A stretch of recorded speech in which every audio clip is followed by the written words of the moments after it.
Last August, I wrote a piece for Forbes laying out 5 reasons why retail media networks hide their tech stacks from the very brands that they want to attract.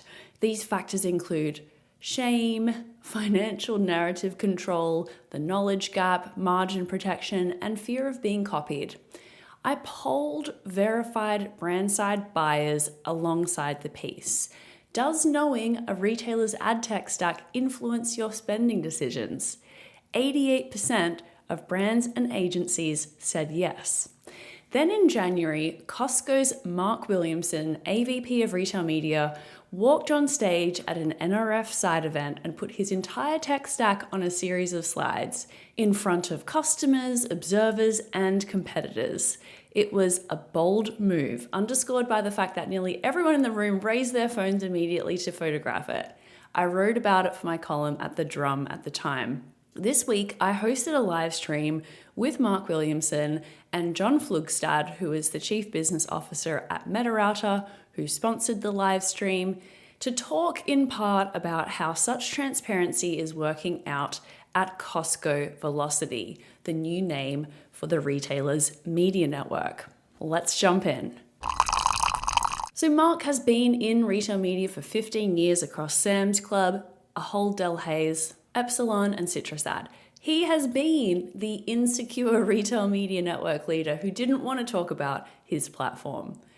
Let's listen. For us, I think it was really leaning in on this idea of transparency, and usually the transparency requirement comes down to what like let me see the results. So let me do my own measurement or have an independent third party do the measurement, and that is a critical part of the transparency requirement from advertisers.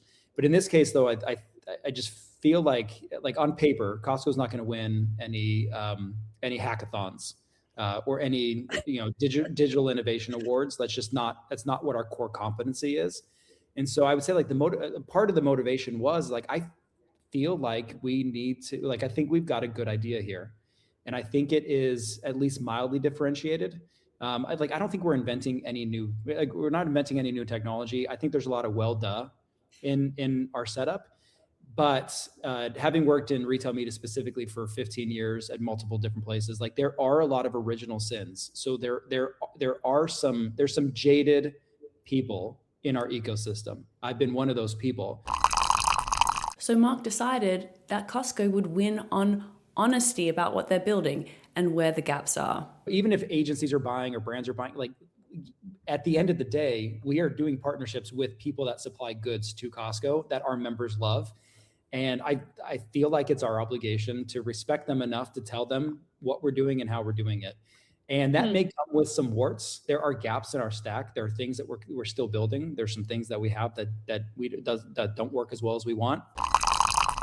When Costco says no to a capability request, they can point to the stack and explain why and when it might become a yes. Costco has also made it a requirement for new tech vendors to explicitly commit to working with their existing identity and data layer. One of the first questions they ask any prospective partner is, have you integrated with MetaRouter? MetaRouter is their data and identity layer. It captures behavioral signals from Costco's digital properties, resolves them to a member identity, and distributes that data to whatever activation or measurement tool needs it. Crucially, as Jon Flugstad said during the live stream, MetaRouter deploys inside Costco's own virtual private cloud, and that means that member data never leaves Costco's environment. And that matters because one of Mark's earliest decisions was a set of non-negotiable data principles. We own the data, we minimize data movement, and we minimize data copying. But Mark is quick to say that it hasn't always been easy or cheap to build things this way. Costco's data was fragmented across disparate systems with identifiers that had nothing to do with the actual member. We had to tick and tie every single piece, every single detail to make sure that we had the approval to do it. And that friction forced a lot of clarity in the vision. It forced us to be very creative about how we solve those problems. It's taken longer, it's cost more money, and it's been way more complicated than quote unquote it needs to be, but it had to be this way for it to work. And so for the partners that have been with us from the very beginning, that's been the whole story, is the path of least resistance is probably not the one we're going to go down. And so like what has kind of emerged as the Costco velocity stack that we're trying to be as transparent as we can be about with. The idea is that we think that it's valuable for our partners to understand how we're doing things. Getting approval to access, organize, and use the data meant jumping through hoops at every step. But the path to unlocking the power of Costco's data has ultimately been a very unique Costco journey. The company runs what most people experience as one store, but what internally operates as roughly 10 different businesses: e-commerce, warehouse, same day, Costco travel, tires, fuel.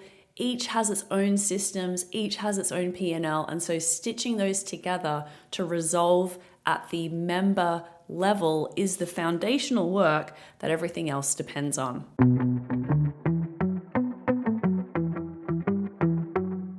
Miracle Ads is the only retail media solution designed for both 1P and 3P marketplace brands. Why does that matter? Marketplace sellers demand a seamless advertiser experience that still offers full funnel ad formats. And retailers need a flexible solution that allows you to scale your media business. Learn more at miracle.com. That's MIRAKL.com.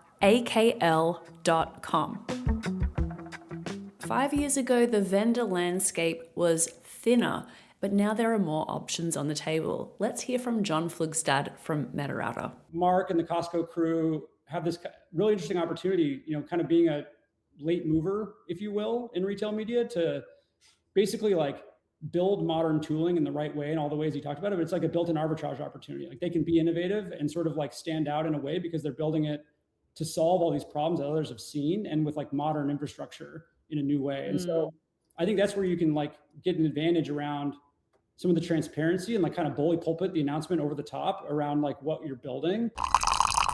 In the piece that accompanies this podcast today, I get into a few other details that I don't have time to cover off in this episode, including 2 new moves that the tech stack enables. So if you want a little bit more detail, do check out the blog post today because it has some more context. But wrapping up here, is Costco's transparency changing advertiser behavior, or is it just good PR?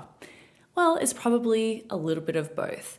If 88% of brand-side buyers say that a retailer's tech stack influences spending decisions and one retailer is bold enough to bear it all, that retailer picks up a disproportionate share of at least curiosity and likely some pilot budgets. The 5 reasons I outlined in August haven't gone away, but Costco's experience points to something I didn't cover then. Transparency makes the internal job easier too. It forces clarity, it creates accountability to a public roadmap, and it gives the retail media team a shared language with merchants, brands, and technology partners that opacity can't. As Mark says, it actually makes it easier to tell our story when you have nothing to hide. We'll leave it there for today. Thanks for tuning in, and I'll catch you tomorrow.